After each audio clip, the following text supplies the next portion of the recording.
अस्सलाम वालेकुम मेरे प्यारे बच्चों, कैसे हैं आप लोग। उम्मीद है कि अच्छे होंगे और आप लोगों की तैयारी भी अच्छी चल रही। तो आज हम आपको पढ़ाने जा रहे हैं मजमून जो कि पूरे 10 नंबर का आता है। और ये जो मैं जो भी पढ़ा रहा हूँ वो VVI है, क्योंकि अभी 12th वाले को मैंने सिर्फ 2 पढ़ाया था। हिंदी के लिए एक समय का महत्व वो पूछा है बिहार बोर्ड में, और दूसरा पढ़ाया था मैंने बेरोजगारी एक अहम मसला है उर्दू के लिए, ये भी पूछ दिया है। तो मेरा गेस बहुत अच्छा जाता है, अल्हम्दुलिल्लाह आप लोगों का भी अच्छा ही आएगा। तो ये बिहार बोर्ड में तालीम नस्वां इस बार पूछेगा, तो इसलिए मैं पढ़ा रहा हूँ ताकि आप इसको प्रैक्टिस कर लो और बिहार बोर्ड में 100% लिख करके आप आ जाओ। तो चलिए हम पढ़ाना शुरू करते। वीडियो को पूरा ज़रूर देखेंगे और समझ में आ जाए तो कमेंट में बताइएगा। मैं सिर्फ 2 पढ़ाऊँगा उर्दू में आपको, मैट्रिक के लिए 2 मजमून पढ़ाऊँगा, 2 में से हर हाल में एक पूछेगा। चलिए शुरू करते। तालीम नस्वां। देखिए, नस्वां अरबी लफ्ज़ है। नस्वां क्या है, ध्यान रखना। नस्वां जो है वो अरबी लफ्ज़ है जिसके मानी औरतों के होते हैं। तो नस्वां के क्या माने हो गया, औरत। और तालीम नस्वां का मतलब औरतों की तालीम, जबकि नस्वां का मतलब हो गया औरत, तो तालीम का मतलब तालीम होगा। तो तालीम नस्वां यानी औरतों की तालीम। यहाँ तक क्लियर है। इस्लाम ने भी तालीम पर जोर दिया है। हमारे इस्लाम मजहब में तालीम पर बहुत जोर दिया गया है।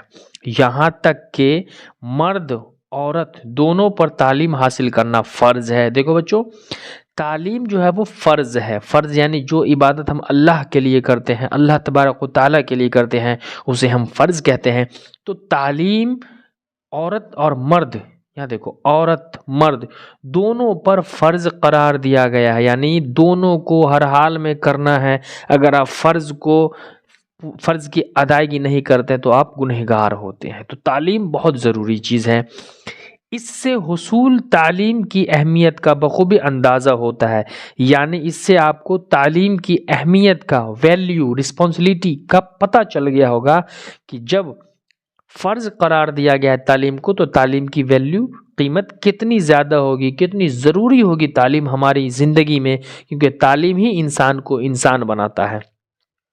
आगे कह रहा है, बल्कि मुशाहिदे से ये बात साबित होती है, यानी मुकाबले से, मुशाहिदा का मतलब होता है जांच परेख से ये बात साबित होती है कि मर्दों की तालीम का इन्हसार औरतों की तालीम पर है। यानी मर्द कोई अच्छा तालीम हासिल करता है, उनकी पूरी की पूरी जिम्मेदारी औरतों की तालीम पर है।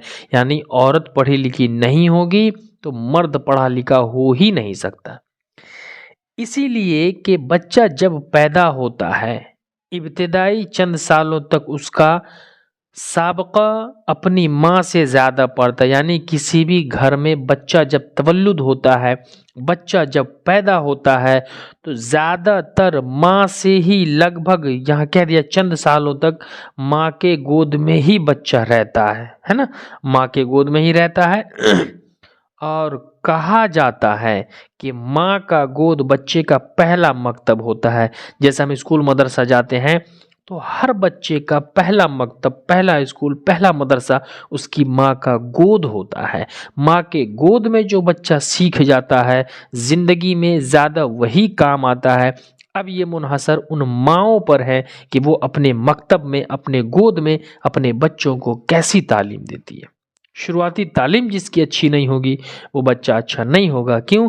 क्योंकि कहा जाता है नस्ल और फसल बर्बाद होने के बाद कुछ नहीं किया जा सकता। इसीलिए तालीम हमारी आने वाली नस्लों के लिए बहुत ज़्यादा ज़रूरी है। माँ का गोद बच्चे का पहला मकतब है, और महदे से लहद तक, महद यानी गोद से लहद यानी कब्र, गोद से लहद तक तालीम हासिल किया जा सकता है। यानी बाबू, तालीम हासिल करने की कोई उम्र, कोई कैद नहीं होती। यहाँ कह रहा है तालीम हासिल करने के लिए उम्र की भी कोई कैद नहीं है। यानी महद से लहद, गोद से कब्र तक तालीम आप कहीं भी किसी से हासिल कर सकते हो। तालीम देने वाला चाहे जैसा भी उस्ताद हो, तालीम हमें हासिल करनी चाहिए, क्योंकि तालीम ही इंसान को इंसान बनाता। आगे हम देख सकते हैं, अब अगर किसी गैर तालीम याफ्ता औरत के यहाँ कोई बच्चा पैदा होता है ना, गैर तालीम याफ्ता यानी अगर कोई माँ अनपढ़ हो, जाहिल तो नहीं कह सकते, अनपढ़ हो, जो पढ़ी लिखी ना हो, और उसके यहाँ, उसके गोद में कोई बच्चा पैदा होता है, तो जाहिर है कि बच्चे की माँ का गोद ही उसका मकतब होगा, यानी तो जाहिर है कि बच्चे की माँ का गोद ही उसका पहला मकतब होगा। माँ पढ़ी हो या जाहिल हो, गोद तो गोद होता है। और अगर माँ पढ़ी लिखी है तो बच्चा पढ़ा लिखा निकलेगा, पहला मकतब है। और उसकी माँ अगर जाहिल है तो जाहिर है बच्चे की तालीम और तरबियत उस तरीके की नहीं हो सकती। यानी बच्चा अगर माँ अगर पढ़ी लिखी है तो बच्चे की तालीम और तरबियत सही से होगी। माँ अगर अनपढ़ है, जाहिल है, पढ़ी लिखी नहीं है, हुर्फ का ज्ञान नहीं है, तो उस बच्चे की तालीम और तरबियत में फ़र्क होगी। इसीलिए कहा था मेरे प्यारे बच्चों कि बच्चों को तरबियत देनी चाहिए। कुत्ता जो होता है अपने बच्चों को पालता है और शेर अपने बच्चे को तरबियत देता है, इसलिए शेर का बच्चा जंगल का राजा बनता है और कुत्ता का बच्चा जो होता है वो इधर उधर भटकता है। ये फर्क होता है। तो आगे कह रहा है कि जिस तरह एक तालीम याफ्ता माँ कर सकती है, यानी एक तालीम याफ्ता माँ अपने बच्चे को तौर तरीका तरबियत सब चीजें सिखाती है, लेकिन एक अनपढ़ माँ कर सकते हैं? नहीं। इसीलिए कहा जाता है कि किसी मुआशरे में मर्द का तालीम याफ्ता होना एक फर्द का तालीम याफ्ता होने के मुतरादिफ है। यानी कहा जाता है कि किसी भी मुआशरे में, किसी भी समाज में एक मर्द अगर पढ़ता है तो सिर्फ एक मर्द ही तालीम याफ्ता होता है। यानी अगर एक मर्द को, एक लड़के को पढ़ाया जाए तो सिर्फ एक मर्द ही पढ़ा लिखा होगा, एक मर्द ही पढ़ा लिखा। मुतरादिफ के मतलब बराबर उसके जैसा होता है। और एक औरत का तालीम याफ्ता होना गोया पूरे ख़ानदान के तालीम याफ्ता होने के बराबर है। और एक औरत तालीम याफ्ता होती है तो मान लीजिए कि उसका पूरा ख़ानदान पढ़ा लिखा तालीम याफ्ता हो जाता है। क्यों? क्योंकि अगर एक माँ पढ़ी लिखी है तो जितना बच्चा होगा उसके घर में सारा बच्चा तालीम याफ्ता हो जाएगा। लेकिन एक बाप अगर पढ़ा लिखा है तो बाप तो कमाने शहर चला जाता है, उसके पढ़े लिखे होने से किसी को कोई फर्क नहीं पड़ता। इसलिए माँ का पढ़ा लिखा होना बहुत ज़्यादा ज़रूरी है, क्योंकि माँ के 4 से 5 सालों तक हर बच्चा अपनी माँ के गोद में ही होता है। और कहा भी गया कि माँ का गोद बच्चों का पहला मकतब होता है। इसलिए औरतों की तालीम पे फ़र्ज़ दिया गया, औरतों पे तालीम फ़र्ज़ दिया गया, मर्दों पे भी है। ज़्यादातर अगर हम चाहते हैं कि हमारे समाज से गरीबी दूर हो तो कमाने से नहीं दूर होगा।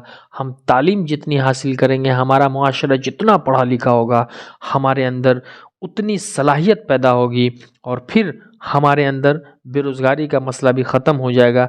तो उम्मीद है कि तालीम नस्वां पूरा समझ में आ गया होगा कि तालीम नस्वां का मतलब होता है औरतों की तालीम, और औरतों की तालीम किस तरह ज़रूरी है यहाँ आपको समझ में आ गया होगा। और ये मैं कह रहा हूँ VVI है, ये बोर्ड में पूछेगा, इसकी तैयारी आप अच्छे से कर लो, कई बार वीडियो देख करके इसकी तैयारी कर लो।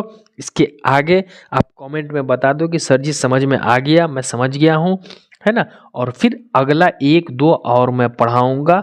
तो चलिए इस वीडियो को अगर आप नए हैं तो सब्सक्राइब कर लेंगे, और अगर आप पहले से सब्सक्राइब किए हुए हैं तो वीडियो अपने सारे दोस्तों को आप शेयर करते जाएंगे, अपने सारे दोस्तों को शेयर कर देंगे, ताकि आपके सारे बच्चे जो है दोस्तों वो पढ़ के अच्छा नंबर ले आएंगे।